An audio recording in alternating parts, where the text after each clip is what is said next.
Hey guys, welcome to lesson 4 of how to make iPhone apps with no programming experience. In this lesson, we're going to talk about the anatomy of an iPhone app. We're going to go over the major components that all iPhone apps have in common. So before we dive into Xcode and show you how the app project represents those different components, we're going to go over the different parts of an iPhone app first. The first component is the view, and this is what the user sees and interacts with on their phone.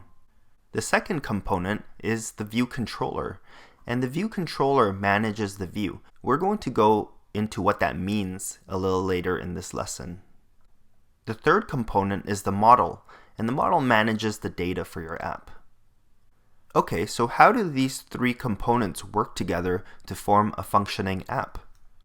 Well, the view controller sits in between the model and the view and manages the communication between the two.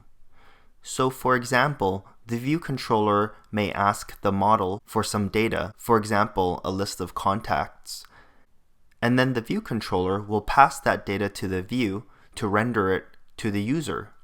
Now similarly, if the user interacts with the view and let's say deletes a contact, then the view controller gets that interaction or gets that message and passes it to the model to tell it to remove a contact because the model manages the data.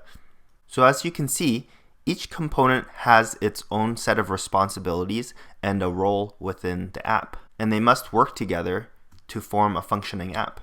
Now this division of labor and the way that the communication happens between each component is a well-known design pattern in programming called Model View Controller Pattern, or MVC for short. And a design pattern is simply a best practice pattern or way to solve a common problem. iOS development makes use of this design pattern heavily to structure the way that apps are built.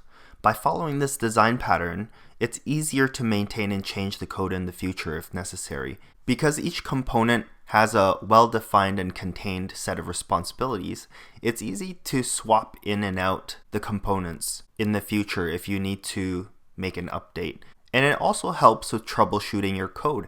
If you have a bug in your code, depending on what sort of bug it is, if it's a display issue or a data issue, you'd know where to look. Instead of if all of the responsibilities were merged or melded together, you would have to look at the overall project instead of just a single component.